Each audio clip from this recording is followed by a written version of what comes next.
পশ্চিম Asia বিশ্বের অন্যতম একটি অস্থির অঞ্চল, আর এই অস্থিতিশীলতার কেন্দ্রবিন্দুতে আছে ইসরায়েলের সামরিক কৌশল। দখল করা ছোট আকারের অঞ্চল ইসরায়েল, যারা শিল্প, সামরিক এবং বেসামরিক অবকাঠামোর ব্যাপক ক্ষতি ছাড়া একটি বড় আক্রমণকে কৌশলগতভাবে মোকাবেলা করার সক্ষমতা রাখে না।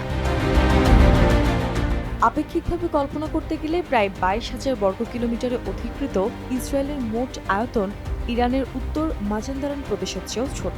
এটি একটি বিশাল পার্থক্য। এই বিশাল কাঠামোগত বৈষম্য সম্পর্কে তারা সচেতন। ইসরায়েল সতর্কতার সাথে এমন একটি কৌশল করেছে যেটি ফিলিস্তিনি ভূখণ্ডে তার সামরিক দখলকে পুরোপুরি অস্বীকার করেনি, বরং এটিকে তারা নীতিগতভাবে আধিপত্য বৃদ্ধির কৌশল হিসেবে গ্রহণ করেছে। বিকাশে কম খরচে ক্যাশ আউটের লিমিট বেড়ে 50,000, প্রিয় এজেন্টও 2টা। ইসরায়েলি সামরিক বাহিনী এই অঞ্চলের সবচেয়ে ধ্বংসাত্মক অস্ত্রের মালিকানা পেয়েছে আমেরিকার বিশাল অর্থনৈতিক সহায়তার কারণে, যা $300 বিলিয়ন অতিক্রম করেছে। আমেরিকার মিত্র রাষ্ট্রগুলোর মধ্যে কেউই এই আকারে সহায়তা পায়নি। উপরন্তু ইসরায়েলের বিভিন্ন ক্ষেপণাস্ত্র কর্মসূচিতে সহযোগিতার জন্য বছরে $500 মিলিয়ন নির্ধারণ করা হয়েছে। গাজা ধ্বংস করার জন্য $1 বিলিয়ন সম্পূরক তহবিল সহ 2028 সাল পর্যন্ত ইসরায়েলকে বছরে প্রায় $4 বিলিয়ন দিতে সম্মত হয়েছে মার্কিন সরকার। সম্প্রতি সিরিয়ার দামেস্কে ইরানি কনসুলেটে হামলা চালায় ইসরায়েল। ওই হামলার জবাবে ইরানের প্রতিশোধমূলক হামলাকে বেনিয়ামিন নেতানিয়াহু তার জন্য হুমকি বলে মনে করছে না, বরং এটি গাজায় তার গণহত্যামূলক প্রচারণা থেকে আন্তর্জাতিক মনোযোগ সরাতে সাহায্য করবে এবং আমেরিকানদের প্রকাশ্য সমর্থন আদায়ে সহায়ক হবে বলে ধরে নিয়েছে।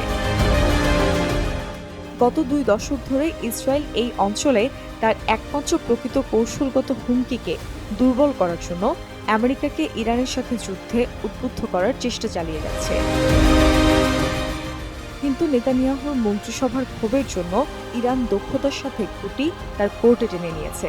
অবৈধ ইসরায়েলি শাসনের বিরুদ্ধে প্রথমবারের মতো এই অঞ্চলের একটি রাষ্ট্র তার আক্রমণাত্মক ক্ষমতা এবং ইসরায়েলের সম্পূর্ণ দুর্বলতাকে উল্লেখযোগ্যভাবে তুলে ধরতে সক্ষম হয়েছে।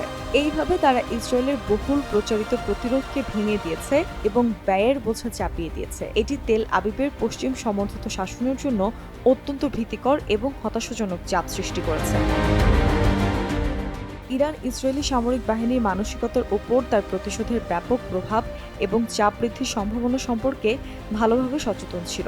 তেহরান বোঝে যে প্রতিরোধ ব্যবস্থা পুনঃপ্রতিষ্ঠা করার প্রচেষ্টায় ইসরায়েল ইরানের পারমাণবিক অবকাঠামোতে আক্রমণ করতে প্রলুব্ধ হতে পারে। এটি যাতে না ঘটে তার জন্য ইরান একটি দ্বিমুখী কৌশল ব্যবহার করেছে। দৃঢ়ভাবে তার আক্রমণাত্মক ক্ষমতা স্থাপন করা এবং ইসরায়েলিদের দ্বারা যে কোনো সম্ভাব্য প্রতিক্রিয়া জোরদারভাবে ঠেকিয়ে দেয়া। ইরান তা পেরেছে। অন্যদিকে ইসরায়েল তার পশ্চিমা মিত্রদের কাছ থেকে ব্যাপক সাহায্য সত্ত্বেও একাধিক সফল আঘাতের ধাক্কা সামলাতে ব্যর্থ, বিশেষ করে নেভাটিন ঘাঁটিতে, যা অত্যন্ত ব্যয়বহুল। সেখানে F-35 বিমান সহ ইসরায়েলি বিমান বাহিনীর সবচেয়ে বড় সম্পদগুলো আছে। এই কারণে নেভাটিনের হামলা বিশেষ করে ইসরায়েলি এবং আমেরিকান কৌশলবিদদের আতঙ্কিত করেছে, আর এইভাবেই ইরান তার কৌশলের প্রথম পর্যায়ে সফলভাবে অর্জন করেছে।